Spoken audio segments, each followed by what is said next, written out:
Bendiciones, hermanos, le damos las gracias al Señor por la oportunidad que nos concede. Y en esta ocasión vamos a estar hablando de la familia y las finanzas. Y obviamente vamos a estar presentando las familias cristianas y cómo manejan las finanzas. Ahora, en el pensamiento central se habla de el dinero nos puede llevar a todas partes menos al cielo. Y es un punto interesante porque entendemos que el dinero es un recurso. Por lo tanto, el ser un recurso constituye ser un factor importante en el mundo donde vivimos, pero somos responsables en cómo nosotros lo administramos para poder hacer buen uso del mismo en las áreas de prioridad en nuestros hogares. De la manera que nosotros hacemos buen uso del mismo, podemos entonces disfrutar de ello.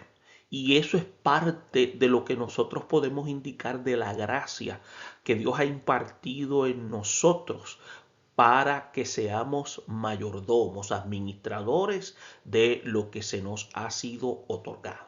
Pero tenemos que entender de que este recurso es uno de carácter contingente, lo que implica que es temporero. Lo tenemos y a veces no lo tenemos. Pero también tenemos que recordar de que no es el recurso para alcanzar vida eterna. Esto es simplemente un recurso de carácter material en la cual nosotros nos movemos para poder nosotros funcionar dentro de la sociedad donde vivimos y hacer intercambio de productos para nuestras necesidades básicas y a veces gustos y también aquellas cosas que deseamos tener en la familia. El texto de oro que se presenta es en Filipenses 4, versículos 6 al 7, donde dice, por nada estéis afanosos, si no sean conocidas vuestras peticiones delante de Dios en toda oración. Ruego con acción de gracias y la paz de Dios que sobrepasa todo entendimiento guardará vuestros corazones y vuestros pensamientos en Cristo Jesús. Aunque vamos a estar concentrados en el Evangelio de Lucas, específicamente en los capítulos o en el capítulo 12, versículos 13 al 21 y luego vamos a pasar del versículo 29 al 31, el apóstol Pablo en este análisis que vamos a estar tocando, toca un aspecto importante en la carta hacia los de Filipo porque indica que el afán prácticamente tiene una asociación más bien con la ansiedad. Nos da un imperativo diciendo por nada. Quiere decir que no debe existir un motivo, pero es parte de la naturaleza humana que en algún momento dado, cuando comenzamos a preocuparnos por el futuro, es muy natural que el afán comience a apoderarse de nosotros. Y es por eso que el apóstol Pablo lo establece bajo inspiración del Espíritu Santo y por lo tanto constituye ser un mandamiento porque dice por nada y cuando dice por nada constituye ser una orden. Estéis afanosos. Entonces establece un medio. Dice, si no sean conocidas vuestras peticiones delante de Dios en toda oración y ruego. Significa que mediante la oración vamos a presentarles a Dios lo que nosotros identificamos lo que es necesidad. Entonces, esa oración, que es lo que nosotros llamamos el diálogo íntimo con nuestro Dios, en la cual nosotros entendemos que la persona del Espíritu Santo, que es el que trabaja con la iglesia, es el que entonces intercede por nosotros, dice que presentemos esta oración con una forma de ruego. Y cuando dice ruego, quiere decir que lo que vamos a solicitar no debe ser algo basado en elementos de capricho, sino que tiene que ser algo, y digo tiene que ser porque debe ser algo basado en una necesidad de carácter legítimo, porque tenemos que identificar qué es lo que es necesidad. Entonces, en esta oración debe ir acompañada de acto de gracia. ¿Y por qué acto de gracia? Porque el acto de gracia refleja que nosotros estamos de acuerdo a que la voluntad de Dios sea la que se realice y no nuestras inquietudes, porque a veces lo que nosotros definimos como necesidad, Dios no lo ve necesariamente como un aspecto de prioridad. Y Dios va a proveer lo que es circunstanciar en nuestra vida, porque es lo que va entonces a atender nuestra situación. Entonces, después establece una conjunción cuando dice y. Y esa y es un conector porque cuando después de dar gracias, porque entendemos que Dios tiene control, dice la paz de Dios. Y la paz de Dios indica que va a establecer un sentido de rumbo que sobrepasa todo entendimiento. Quiere decir que la forma que Dios va a operar puede llevarnos a nosotros a ver que el medio que Dios ha de manifestar puede en un momento dado llevarnos a la sin razón, porque Dios puede utilizar medios que usted y yo nunca imaginamos. Y por lo tanto, Dios lo hace para que nosotros aprendamos constantemente a depender de Él.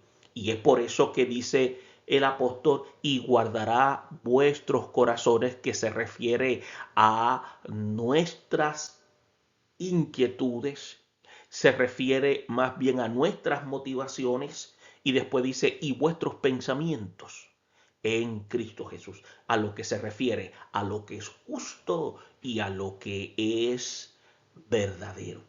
Y esto lo mencionamos porque en la vida cristiana es esencial que nosotros aprendamos a entender de que reconozcamos lo importante que es poner las necesidades en las manos del Señor a través del vehículo llamado la oración, acompañada de acción de gracia, sabiendo que Dios ha de ser la provisión y el medio que ha de utilizar ha de ser para engrandecer su nombre. Hay una serie de objetivos que vamos a tomar en consideración en este análisis, y vamos a ver las enseñanzas bíblicas sobre las finanzas en la vida familiar, crear las bases para no afanarse por las cosas materiales y, importante, aplicar las enseñanzas bíblicas sobre la adquisición y el buen uso de el dinero. Vamos a hacer lectura de el capítulo 12, versículos 13 al 21 de el Evangelio de Lucas, y comienza señalando lo siguiente. Y luego vamos a estar haciendo lectura de los versículos 29 al 31. Y dice, le dijo uno de la multitud, maestro, di a mi hermano que parta conmigo la herencia. Mas él le dijo, hombre, ¿quién me ha puesto sobre vosotros como juez o partidor? Y les dijo, mirad y guardaos de toda avaricia, porque la vida del hombre no consiste en la abundancia de los bienes que posee. También le refirió una parábola diciendo, la heredad de un hombre rico había producido mucho, y él pensaba dentro de sí diciendo, ¿qué haré porque no tengo dónde guardar mis frutos? Y dijo, esto haré, derribaré mis graneros y los edificaré mayores, y allí guardaré todos mis frutos y mis bienes. Y diré a mi alma, alma, muchos bienes tienes guardados para muchos años. Repósate, come, bebe, regocíjate. Pero Dios le dijo, necio, esta noche vienen pedirte tu alma y lo que has provisto, ¿de quién será? Así será el que hace para sí tesoro y no es rico para con Dios. Versículo 29 en adelante dice, vosotros pues no os preocupéis por lo que habéis de comer, ni por lo que habéis de beber, ni estéis en ansiosa inquietud, porque todas estas cosas buscan las gentes del mundo, pero vuestro Padre sabe que tenéis necesidad de estas cosas, mas buscad el reino de Dios, y todas estas cosas os serán añadidas. Y una serie de aspectos que vamos a tomar en consideración luego de haber hecho estas lecturas. Y vamos a ver, número uno, lo malo de los bienes materiales. Vamos a estar viendo la dependencia de las riquezas. Y vamos a estar también mencionando la búsqueda del reino de Dios. Y todo eso se encuentra dentro de los versículos que acabamos de hacer lectura. Ahora, nosotros tenemos que darnos cuenta que nosotros vivimos en un mundo bien materialista y en un mundo donde podemos decir que no se cree en Dios, en el que la persona está más bien afanada en las cosas materiales y está enfocada en lo que puede proveer para ellos ese estado de seguridad. Entonces, esto es un mal que ha estado siempre presente en la humanidad.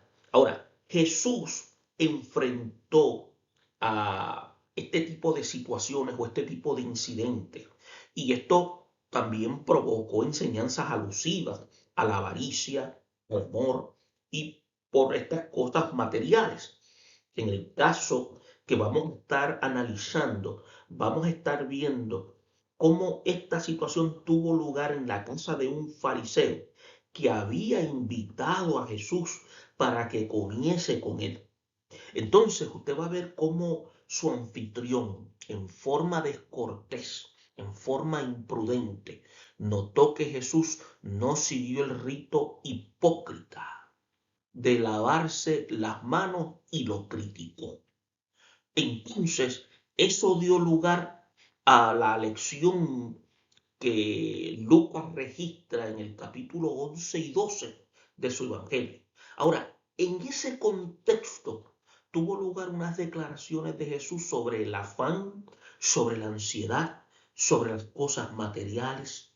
Entonces, la familia cristiana se ve a veces en situaciones en que manifiesta lo que nosotros llamamos ansiedad y estado de preocupación en cuanto a las finanzas. El dinero, que constituye ser más bien un vehículo que nos lleva a todas partes, pero como señalamos anteriormente, no nos lleva al cielo, como se dice en el pensamiento central. Cuando no hay dinero, las cosas se ponen incómodas, se ponen un poquito mal. Y esto es así incluso hasta en los negocios del Señor. Y en el presente análisis no se dice nada en contra de la necesidad de contar con suficientes recursos económicos para el bienestar de la familia. Lo que sí se espera es que por medio de este análisis que estamos hablando aquí, nosotros podamos aprender que la vida del hombre no consiste en la abundancia de bienes que posee.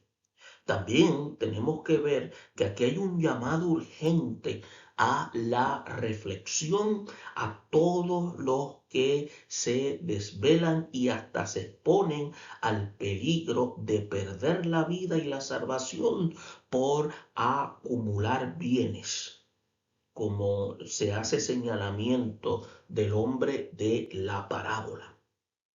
Y es por eso que la enseñanza práctica en este análisis es que busquemos primeramente las cosas de Dios, su justicia, y que lo demás, entiéndase las necesidades de la vida, van a ser suplidas de la mejor manera por la providencia y el amor de nuestro Padre Celestial. Y es importante que nosotros hagamos énfasis sobre esto.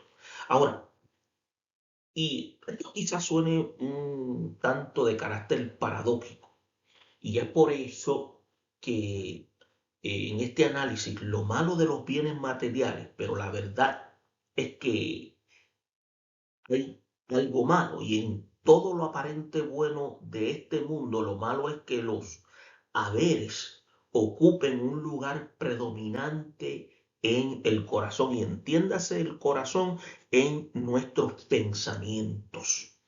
Entonces, no es malo ser dueño de las mejores cosas, y gracias a Dios por los que la tienen, pero no hay que dar a las cosas materiales la importancia que les dan los hombres del mundo. Dichosos los que heredan algo de sus padres, pero más dichosos son los que reciben tales cosas con buen corazón y con justicia. Y eso es importante que nosotros tengamos eso claro. Entonces, es común oír pleitos, desgracias personales a raíz de litigios por herencias de situaciones en cuanto a bienes y de aspectos de esta magnitud donde son mal divididas. Entonces, el hombre que se presentó en este caso al Señor es un representante típico de los millones de hijos amargados contra sus hermanos por cuestiones de herencia.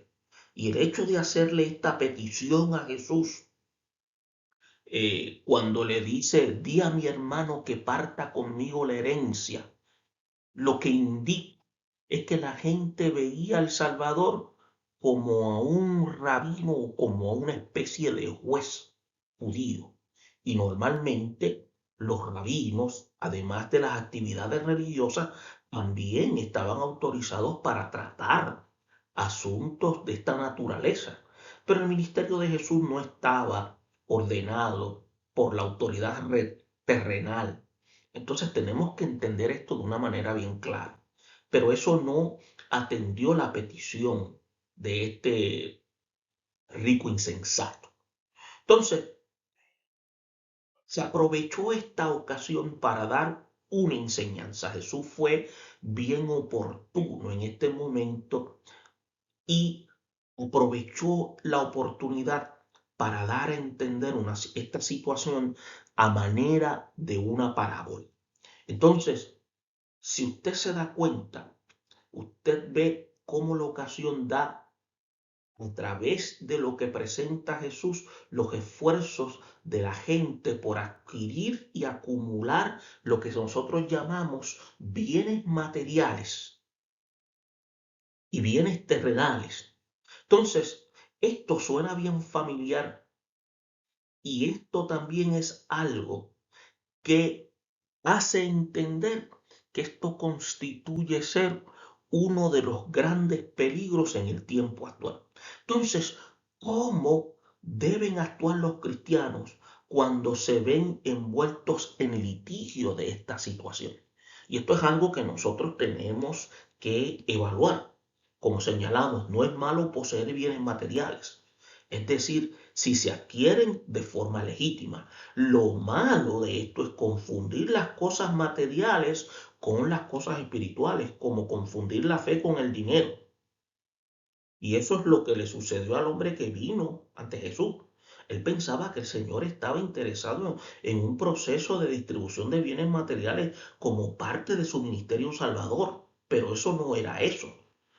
Entonces, usted puede ver que Jesús hace una pregunta cuando dice, ¿quién me ha puesto sobre vosotros como juez o partidor? Entonces, daba a su misión un carácter netamente espiritual. No es que la fe cristiana sea símbolo de pobreza y miseria, como algunos grupos lo dan a interpretar. No es que un cristiano tenga que estar viviendo, sando, como diríamos por ahí, la salsa y el guayacán. No, lo que implica es que nosotros somos responsables de cómo manejamos nuestras finanzas y cómo nuestras decisiones tienen unas repercusiones. Por eso es que a veces usted va a ver creyentes que aunque ganan un buen sueldo, a veces nunca sacan los pies del plato. Y la respuesta a veces es bien sencilla, porque no son buenos mayordomos. Y a veces usted ve personas que su salario es el mínimo y hacen, como diríamos por ahí, de tripas corazones, porque son buenos mayordomos. El detalle está cómo nosotros administramos la ganancia. Entonces, esto es importante porque no es que la fe cristiana, como señalamos anteriormente, sea símbolo de pobreza y tampoco sea símbolo de miseria. Entonces, tampoco se pueden medir las bendiciones y la prosperidad que Dios da a su pueblo solamente por la cantidad de bienes materiales. Algunas veces, por salvaguardar la paz del alma y el gozo espiritual del corazón, es mejor ceder y perder todo lo que podría atraparnos. Y tenemos que recordar el noble ejemplo de Abraham en el momento de su separación con su sobrino Lot. Era un hombre interesado solo por las cosas materiales. Por tanto, usted puede ver que se apresuró a escoger lo que nosotros conocemos como las llanuras del Jordán como suyas. Entonces, el venerable amigo de Dios, en cambio, tomó con alegría la tierra montañosa de Canaán, pero ¿cuál de estos dos hombres recibió la visita y las promesas de Dios después de su separación? Usted lo puede encontrar. Búsquelo en Génesis 13, versículo 1 al 18, y se va a dar cuenta que todo está plasmado en nuestros pensamientos. Y la palabra que se utiliza mucho es corazón. Entonces, usted va a ver cómo Jesús veía en este hombre, como habla en el versículo 15, mucho más de lo que nosotros podemos leer. Su primer mensaje va para todo el auditorio que está allí, no solo para consultante y les dijo, mira, guardaos de toda avaricia. No había pues en este individuo solo una disposición de consultar al maestro. Escuche bien, había en el corazón un hambre y sed de dinero, amargura contra su propio hermano. Entonces se dice, o no se nos dice aquí, pero es probable que fuera un hermano menor que estaba siendo defraudado por el mayor, que según las leyes tenía derecho a la doble porción por ser primogénito. Pero uno puede suponer que si hubiera habido necesidad de proteger a una víctima de la injusticia, Jesús habría pronunciado juicio contra aquel que estaba ausente. Pero lo que le inspiró este cuadro fue más bien el peligro de la avaricia, que consiste en el deseo desmedido por más y más de la riqueza, porque eso es la avaricia, hermano. La avaricia nos hace ver que lo mucho no es suficiente. Entonces, usted va a ver la otra parte del versículo 15, que es constituido una declaración más enfática de los valores morales y espirituales del ser humano. Porque la vida del hombre no consiste en la abundancia de los bienes que posee para la familia cristiana. Esta es una lección de carácter moral para cada uno de nosotros. Y por una parte, usted puede ver cómo la palabra de Dios asegura que jamás tendremos que mendigar pan. Y esto está establecido ya desde el Salmo 37, versículo 25. Y por la otra, se sugiere que el creyente debe pedir a Dios para su vida un equilibrio económico. Como dice, no me des pobreza ni riqueza, manténme del pan necesario, no sea que me sacie y te niegue y diga quién es Jehová, o que siendo pobre hurte y blasfeme el nombre de mi Dios. ¿Se da cuenta? Dios nos ayuda a que nosotros podamos ser entes balanceados. Y es por eso que tenemos que verlo a través del ojo bíblico. Y es por eso que el mensaje se puede ver también, por ejemplo, en el mensaje del profeta Natán a David, cuando le vino un, como, como un machal, como dice Samuel capítulo 12, versículo 1 al 13. Dice, entonces usted tiene que ver cómo Jesús se convirtió en su método peculiar para la comunicación de esta enseñanza. Es por eso que la parábola consiste en una comparación de una historia con una verdad de un carácter espiritual y moral. ¿Por qué? Porque hay una crisis que hay que atender. Entonces, en esta parábola, Jesús se refiere, por ejemplo, y describe la historia de la heredad de un hombre rico que había producido mucho. Y muchos piensan que se trataba de un hombre de, de un conocido por Jesús, pero lo más seguro es que fuera solo un medio para referirse al engaño que hay para muchos en el éxito temporal. Y usted va a notar en el versículo 17 que se describe la abundancia de frutos que cosechó este granjero. La actitud impía de su corazón se nota en su preocupación y disgusto, porque no tenía suficiente espacio para almacenar su riqueza. No hubo de su parte lo que nosotros llamamos canción de la cosecha, que era muy común para los que segaban en sus campos. Entonces, usted va a ver que tampoco se dice que haya llevado sus primicias al templo como lo ordenaba Dios en Éxodo 22. Entonces, mucho menos se nota que este hombre tenía el deseo de compartir la abundancia de su fruto con los menos afortunados y los que a su derredor padecían de hambre. Entonces, usted está viendo cómo la avaricia tiene ese poder de tomar dominio sobre nuestro corazón. Y es por eso que el egoísmo de este hombre avaro se ve hasta en la manera de estudiar y solucionar sus problemas. Y se encerró en sí mismo para debatir sus conflictos y allí mismo se encontró su respuesta. Y esa es la forma típica en que se traman los planes y se maquinan los secretos de la gente que no tienen temor de Dios.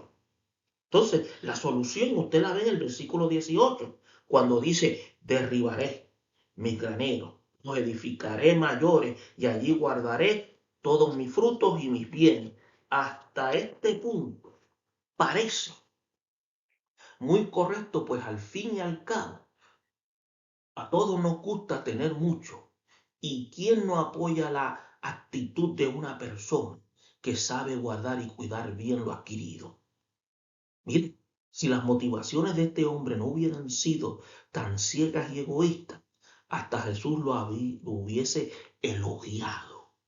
Pero de manera triste podemos ver que estaba motivado por dos cosas: la avaricia y su confianza en las cosas materiales, que habían perdido toda noción de lo espiritual, y se puede ver en lo que se llama, en ese monólogo, en esa plática que tuvo con él mismo. Y en el versículo 19 usted ve que se llena de una alegría vanidosa al pensar en toda la felicidad que tendría cuando tuviera alma, cuando tuviera lo que se llamaba todo almacenado de todos sus haberes. Entonces pensaba decirse: alma, muchos bienes tienes guardados para muchos años. Entonces, ese diálogo consigo mismo se parece a un estilo al de David en el Salmo 103. Cuando usted lo busca entre los versículos 1 y 5 y 22, que el deseo del salmista era bendecir a Dios por todos sus beneficios. En cambio, este impío solo pensaba en jactarse de todo lo que tenía. Una persona que está materializada pierde hasta la idea de que no es dueño de su vida, como si hubiera comprado su vida. Hace planes de hacer y decir sin tomar en cuenta la voluntad de Dios. Y es por eso que usted va a ver cómo Santiago da una amonestación cuando dice que debemos decir: si el Señor quiere, viviremos y haremos y esto o aquello. Pero os jactáis en vuestras soberbias. Y esto es importante que nosotros enfaticemos en ello, porque muchas veces nos olvidamos del mismo. Y es por eso que el hombre pecador le parece que el mayor gozo en la vida es estar ocioso, comer, beber, gozar de los deleites carnales. También tenemos que ver que precisamente cuando el materialista de nuestra historia aquí pensaba gozar de lo mejor, dice que se le anunció lo peor. Dice que Dios le dijo que era un necio. Esa noche venían a pedir su alma.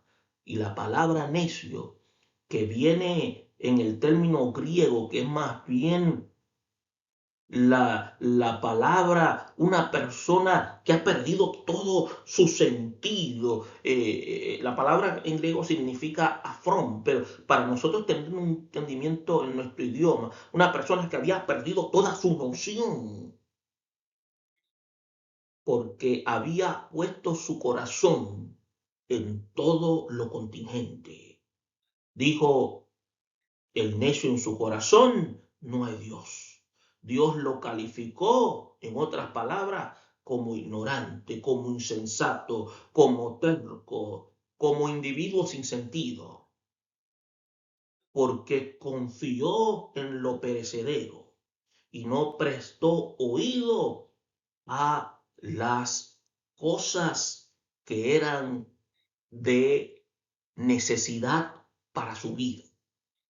Dios es una necesidad. Todo lo demás, lo que existe y que podemos tocar, hermano, es contingente. Solo Dios es una necesidad. Usted va a ver entonces que luego en los versículos 22 se empieza a ver la bondadosa enseñanza que Jesús da a los suyos sobre las razones para no afanarse en la vida. Los alimentos, la salud y el vestido son cosas por las que una familia podría preocuparse especialmente si es de escasos recursos. Pero hay razones para no preocuparnos. Número uno, Dios alimenta y cuida de las aves. Y una familia cristiana vale más que todas las aves del mundo. Nada logramos preocupándonos tanto por nuestra salud. No podemos aumentar a nuestra estatura ni siquiera un codo. Pues si no podéis ni aun lo que es menos, ¿por qué os afanáis por los demás? También tenemos que ver que Dios viste a los lirios mejor que como se vestía el rey Salomón. Y que nosotros valemos más que todos los lirios del campo, por tanto también nos proveerá vestido. Y eso es importante que lo tengamos claro. Vosotros, como dice la Biblia, pues no os preocupéis, que hermoso es oír esta declaración de los labios de alguien que puede dar lo que promete. Y ese alguien es Cristo. Es por eso que la Biblia y la historia está llena de ejemplos de bondad, de la providencia divina, y en la cual nos garantiza lo que se llama la provisión divina para aquellos que han depositado la confianza en Él. Y esto nos basta para recibir con beneplácito las promesas de Jesús en el versículo 29, de que nos afanemos por lo que habéis de comer, ni por lo que habéis de beber, ni estéis en ansiosa inquietud, ni ansiedad, son las que tienen a tantas personas y aún a muchos de nosotros los cristianos con estados de enfermedades psicosomáticas en el mundo donde nosotros vivimos hoy.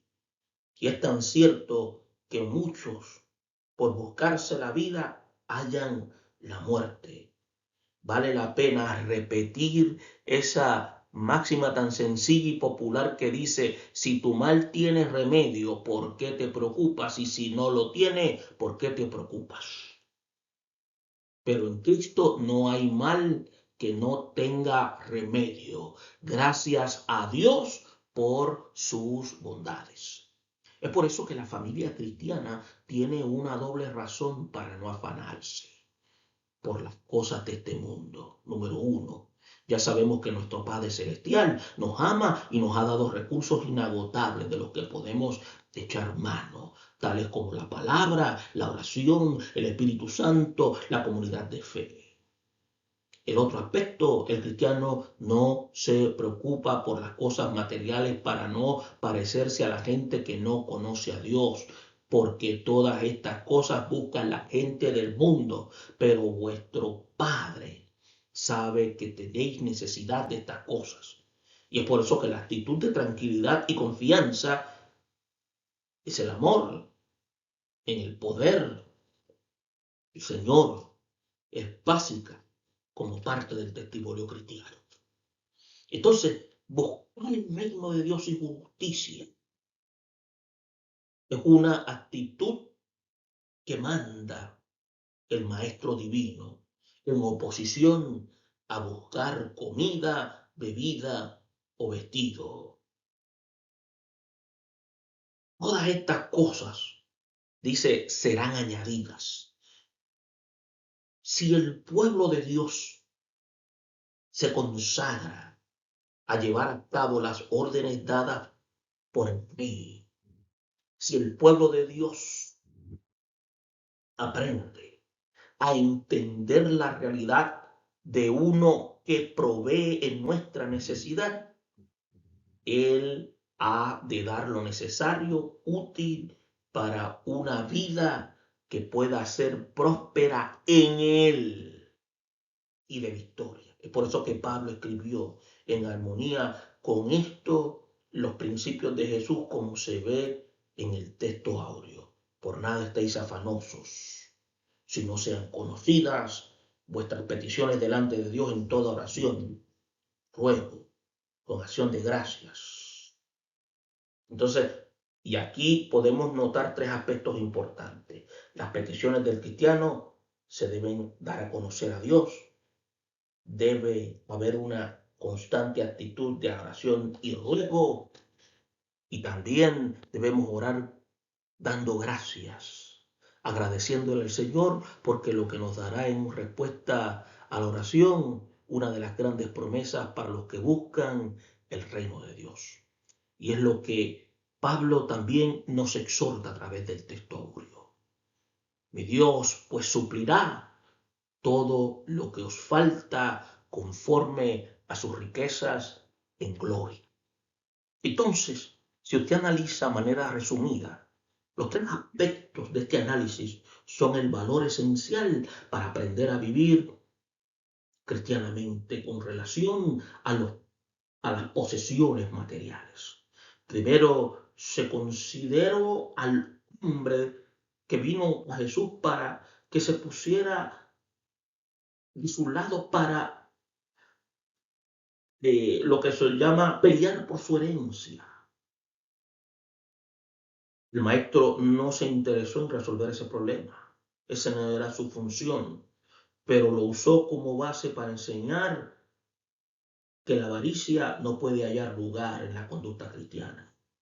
La parábola del rico insensato ilustra esta verdad de manera espléndida.